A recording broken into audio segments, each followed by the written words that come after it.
Hey, what's going on? Welcome to Built for the Stage podcast. This is Joe Roscoe, founder and host of Built for the Stage, Broadway's #1 fitness platform. With clients in over 20 Broadway shows, clients on the West End in London, clients in Disney productions in Tokyo, clients in productions in Australia, collegiate theaters across the country. We're everywhere, and we love to have you. Go to builtforthestage.com. You can start a free trial with me on an interactive fitness app, builtforthestage.com. All right, let's get on to our special guest today.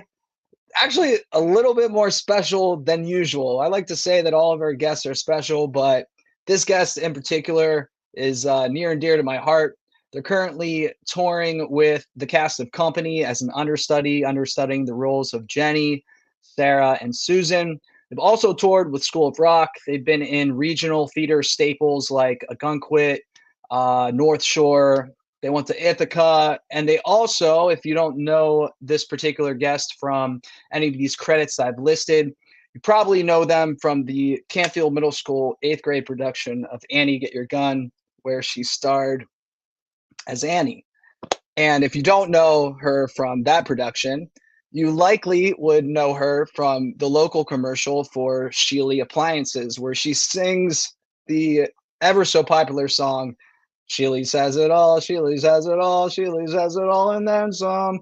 Every day's a holiday. Please welcome to the podcast, Alicia Jordan. Oh my Hello.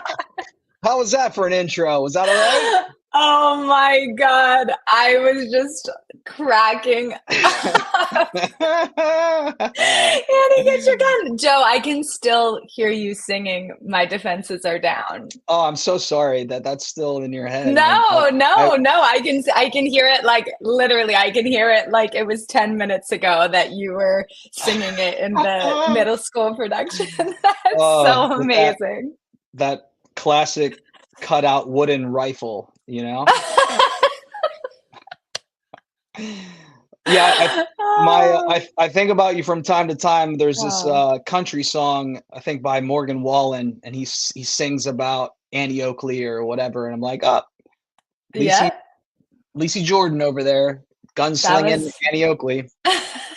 But how about that's me so pulling funny. out the Sheely's commercial? Were you I know. Yeah, I did not see that one coming. I haven't thought of that commercial for a long time. But that was, oh, yeah, there were several of those. And I remember that the kids were paid in like boom boxes. Like I got a boom box for doing that classic, commercial. classic. Oh, Well, so great.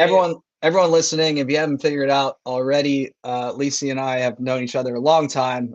We grew up together, and Lysie was a huge role in me pursuing theater. I posted about seeing her and the cast and company, and about how this Built for the Stage thing might not have even been a thing if it wasn't for Lysie Jordan. So Oh, thank you for oh. forcing me, pushing me into. No, I'm just kidding. Thank you for just being a part of the journey and always being such a kind human. So yeah, Oh my thank you. gosh. I was so honored when you said that because like Built for the Stage, I so many of my castmates like are in your merch and talking about their workouts at the gym, and it's such an incredible company. So I'm so proud of you. It's amazing.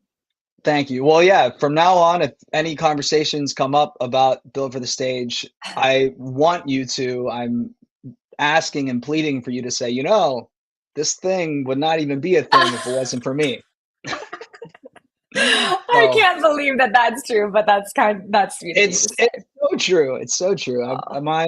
Yeah, if I didn't go to major in theater and like theater and do all that stuff, half of that part of my life wouldn't even be a thing. So If you haven't held that cutout wooden rifle and saying anything you can do, I could do better, we might not be sitting here today. we might not be sitting here today. Well, we are sitting here today, and you are in Providence, Rhode Island right now, yeah? Yes. Yeah, Okay, yeah, so how yes. how far into the tour are you? Are you halfway? Or how much longer you got? What's been going on? We're about halfway. Yeah, we started last September rehearsing in New York, and the tour goes until the beginning of October. So Okay. we've got several months left. We've done a lot of the East Coast and like down south cities. And after Providence, we play Cleveland, and then we go west and we do Denver and SF and LA and all of those cool Yeah. Portland, Seattle, etc. So um, this week in Providence is going to be the closest we've played to New York for the rest of the tour, which is bittersweet, but also we've done a lot of great cities around here, and now it's time to go west. Okay, company and School of Rock included, what's one of your favorite cities to tour? Oh my gosh. Well, on School of Rock, I think my fav my there's, obviously the ones are going to be great, like LA and Chicago and Yeah. Philadelphia. Those are always really fun to play. But my favorite city during School of Rock that I had never been to was New Orleans. Yeah, okay. I love New Orleans, like the music there, the jazz shows. And the thing about being on tour is your show is playing the same time, like pretty much every other show is in the city. But in New Orleans, they had a lot of really cool, like late night jazz sets that we were able to go see. That was so fun. And I just feel Yeah. like that city has a really unique like culture that you can only really experience if you're in New Orleans. And another place I love, hmm, what are some other on this tour? Memphis was also we saw some cool music in Memphis, but I think on this tour, I don't know, maybe my favorite was last week in Pittsburgh because it was Hmm. so special to be that close to home, and I got to play Sarah for the entire week, and so that was got to see you and my family, and had a lot of old dear friends come see the show. So that might have been like the most like so I got the text as I was driving to Pittsburgh that I was gonna be on, and it was just such a surprising, like amazing, lucky turn of events. So that was a really special week. All right, let's zoom in. So you're driving to Pittsburgh from Youngstown, hours drive. You're going on. So you immediately like call mom and dad and you're like, can you what are you doing tonight? Yes, yes, yes.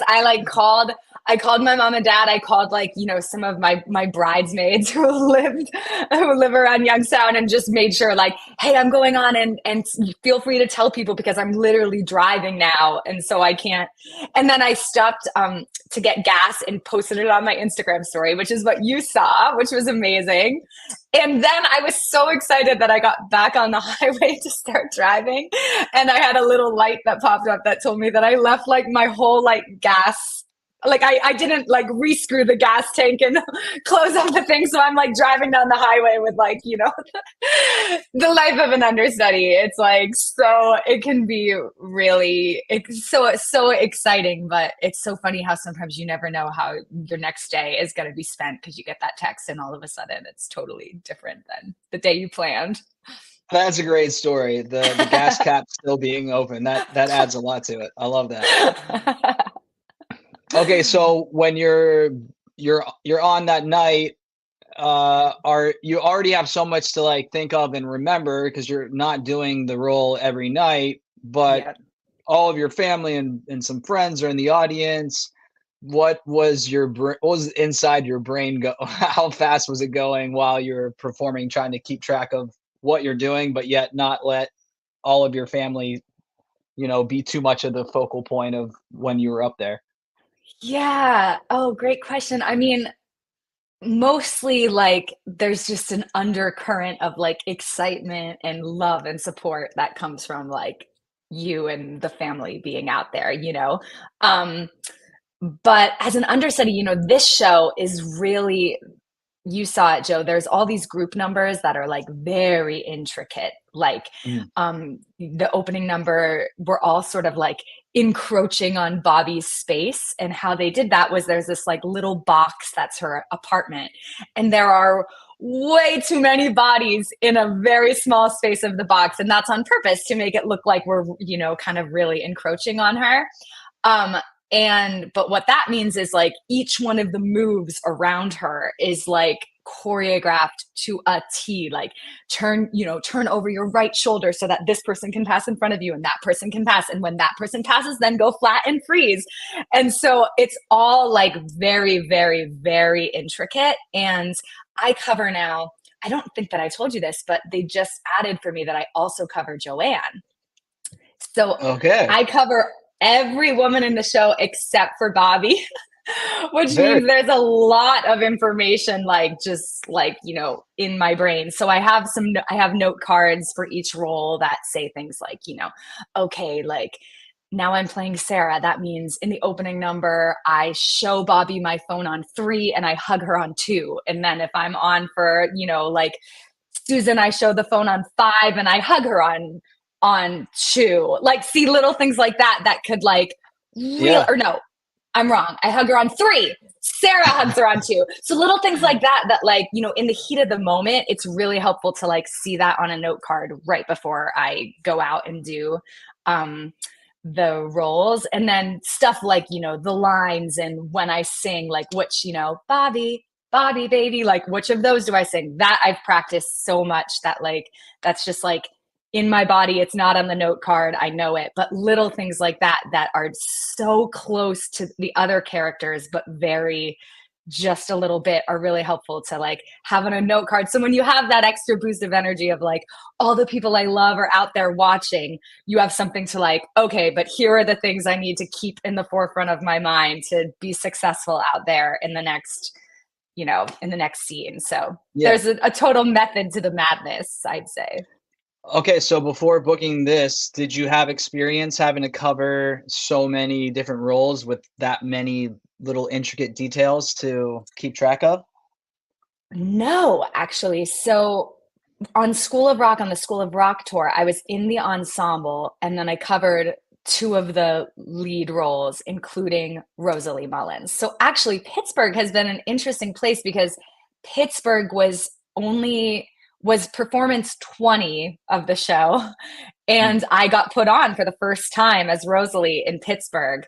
And that was actually like more, do I want to say stressful, like more nerve-wracking than being on for Sarah, getting that text about Sarah, because Sarah I had done a couple times already, whereas Rosalie, like, it was the beginning of the tour. We only had like one understudy rehearsal, and all of a sudden, like, I'm in the show. And I had done, one woman School of Rock lots of times in my hotel room, but then adding all of the elements, the kids, the band, the costumes, the stage, the microphone, the rest of the cast, like all of that at the same time. I always say that that's sort of like the job of an understudy. For me, like the most striking thing about being an understudy is like, you have to know how to like do enough of the work, of the homework, and be really responsible and really on it so that then you're able to make the leap from like maybe understudy rehearsal in the studio to doing it like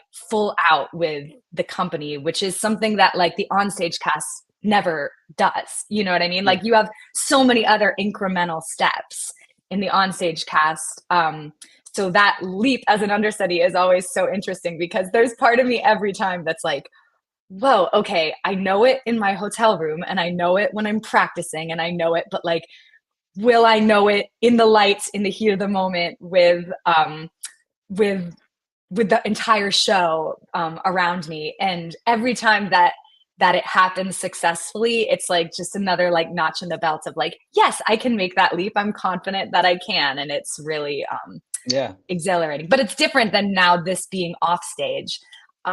Is a totally different thing because I'm not in the show every night, but I cover like more people. I'm responsible for more information. So it's an interesting contrast. Okay, so segueing topics for the kids that listen to the podcast a lot that are in college. We even have some a good amount of high schoolers as well. You are involved as a coach with a company called MTCA. I believe it's musical theater college auditions.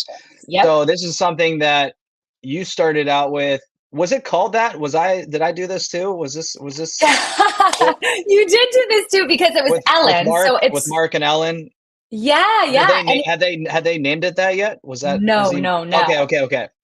It All right, came so completely from Ellen being like, I know people who are in college, artists who are college age, and I yeah. know young artists who are, you know, wanting to audition for school. I'm going to connect those two and help have the older artists mentor the younger artists and help them get into school. And that's still what we do at MTCA now. It's so cool. Okay. All right, cool. So I wanted to bring it up for them, for their sake, with your experience coaching all of these kids and been in this, I guess, on the other side of the table. What's like Mhm. a recurring theme or a wall that the kids have to get over a lot of times to just get them to that next step as a performer? What if you Mm. knew that all these college kids were sitting in front of you, what's like the top one, two, or three things of like, hey, this is what you need to focus on or realize or know? What would that be? Interesting. Yeah. Um, well, a lot of people, this seems so obvious, but the first thing I'll say is a lot of people are really I'm a song repertoire and performance coach. So what I do is I help kids. I see what kind of songs they love to sing and what their likes and dislikes are in musical theater, what makes them connect to a song, what styles their voice sounds special singing in. And I help them choose what they're going to sing and make a cut that would work for college auditions. And then I help like acting a song and the performance aspects and how to walk into a room and audition, but most importantly, how to like connect to the material and do the storytelling aspects. And I find that like lots of people get hung up on like singing high or belting high or how can I be really impressive vocally or like what are the money notes here or how am I going to riff? And all of that, yes, that's definitely important, but it actually doesn't even matter if you're not going to like story tell. You know, if you're Mm, not like connected to the story and you're not going to act while you sing, then like you can sing the highest belt note or do an incredible riff and that's not going to get you into musical theater school.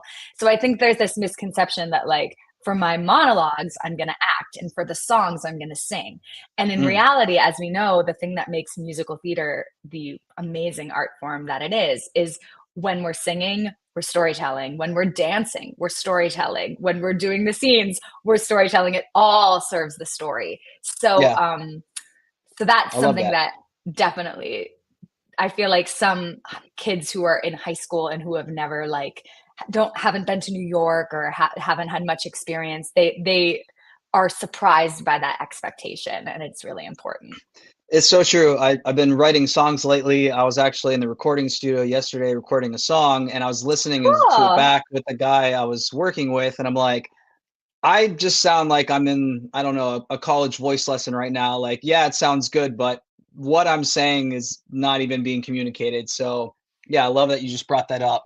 Before we were hitting record, we also were kind of talking about the London scene over here and what I was mentioning Mhm. about it's hard to run the long marathon race of staying in the industry and just surviving, I guess I'll say, the ups and downs of it. You're on tour, you're recently married, you have to tour the country and your husband is not with you. Also, like just when you're not in a show and you're looking for that next gig, my next like subject is just like what has been a rock or a stronghold for you in your career that keeps you grounded and in the game. It's easy Mm. to graduate and to be in your mid 20s and just like okay, I'm going to but like to stay in the game. How have you stayed in the game? How have you kept consistent with your success? What do you attribute that to? Oh my gosh, what a question.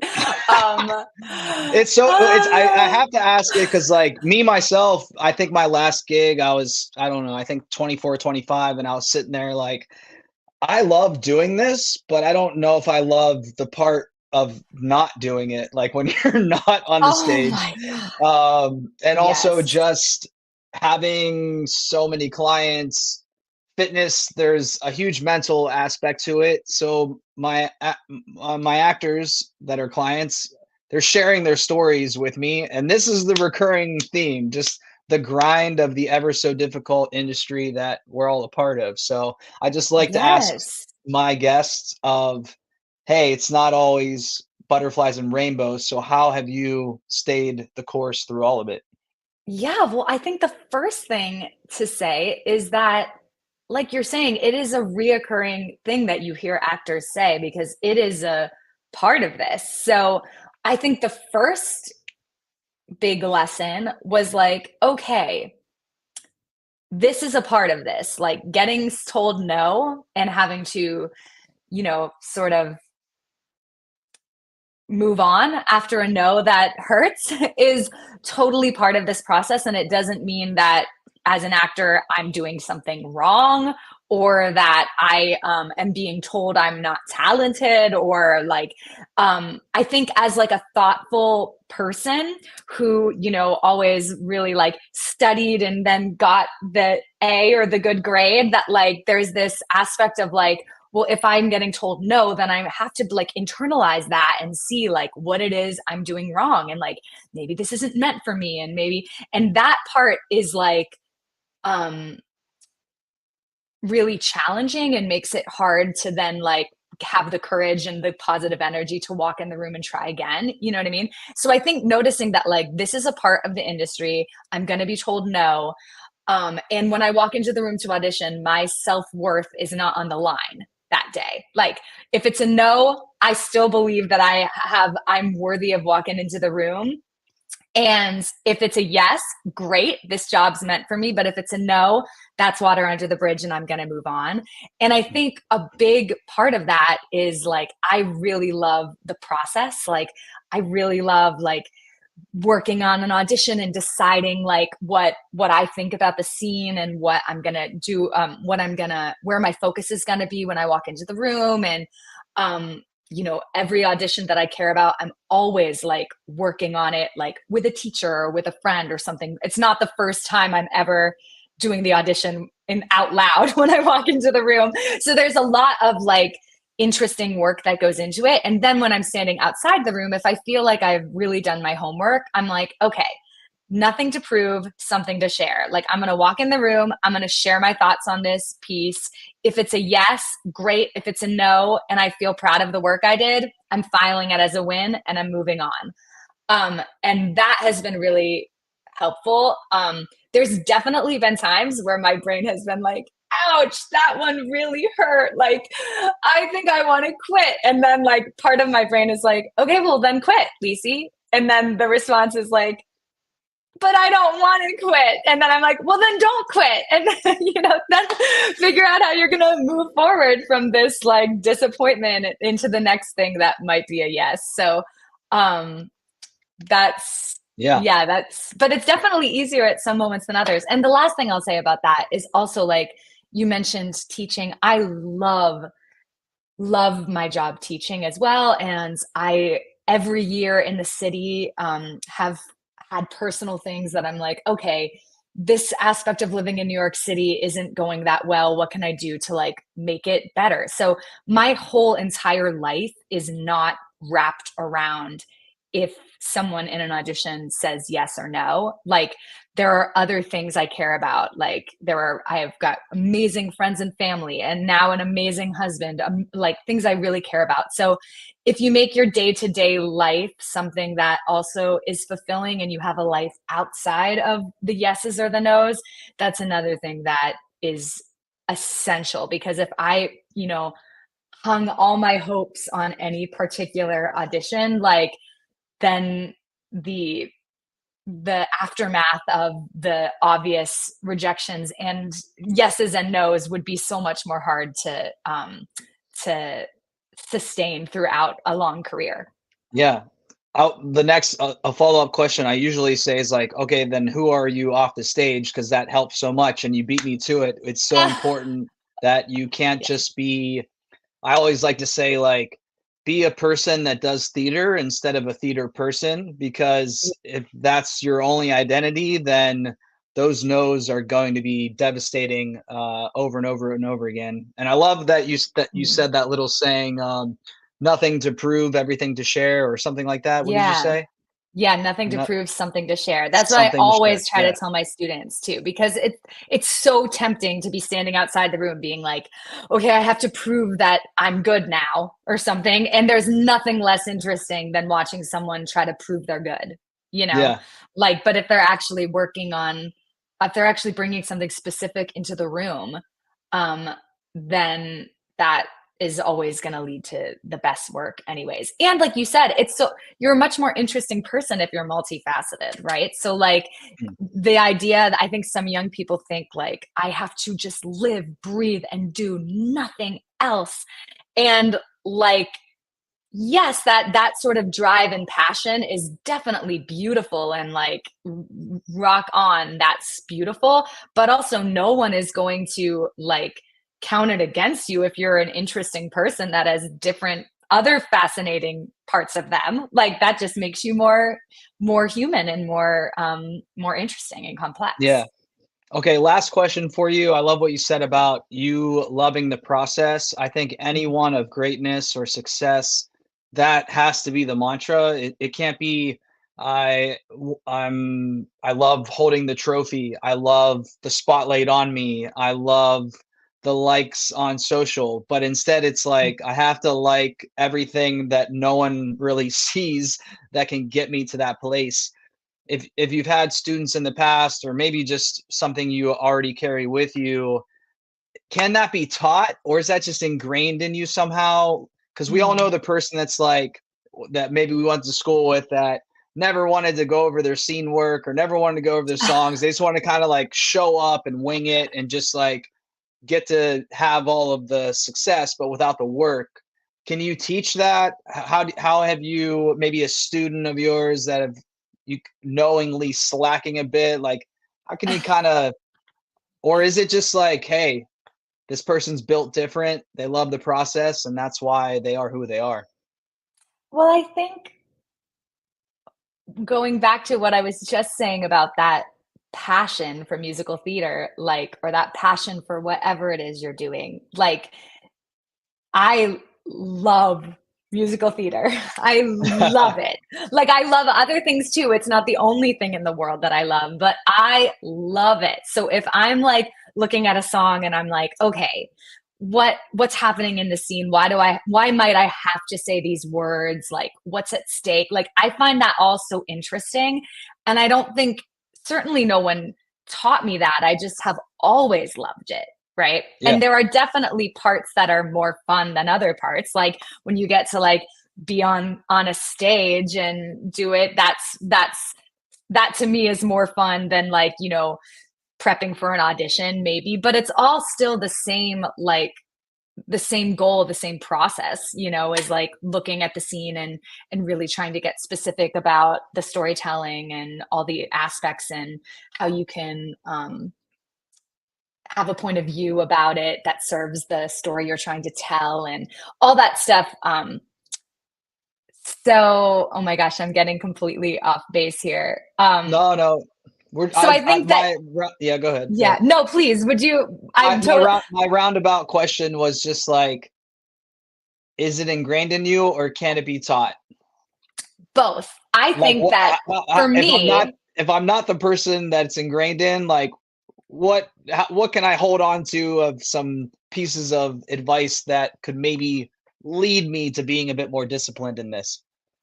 great question. Okay. So I would say get into some classes that interest you because what has made my love for it grow and grow and grow and grow from when I was a kid doing Annie Get Your Gun with you is being, you know, studying it and sort of looking at what the ingredients are that make um a scene or a song especially interesting to me and sort of like cultivating my knowledge about the craft at the same time. And if that is something um that makes your interest grow, then like then that can lead to a life of really appreciating the process. And if you're the type of person that's like, nah, I just like taking the bow at the end, then I would say, cool, that is totally fine. There's nothing wrong with that. But there's a lot more to this career than taking the bow at the end. Like a lot more work that Yeah. goes into it for a lot of people. So you have to be aware that if that's like the only part you're going to enjoy, that it is going to be a grind getting to that at moments. Yeah. So it might be good to find ways to get more interested about the process. Cause as you were saying, like even with Built for the Stage, you were telling me how like when you started it in 2017, like it wasn't immediately like you were receiving the trophy for it, Yeah. right? Yeah. Like Yeah. anything that's worth anything that is meaningful often takes a lot of work that people don't see behind the scenes. And so if as a human I'm only gonna enjoy the end product, like there's so much life and time in between that's going to be sort of like passed by, just like waiting to be at the top of the hill for that end product, and that moment's only going to last such a short amount of time. Right. um Right.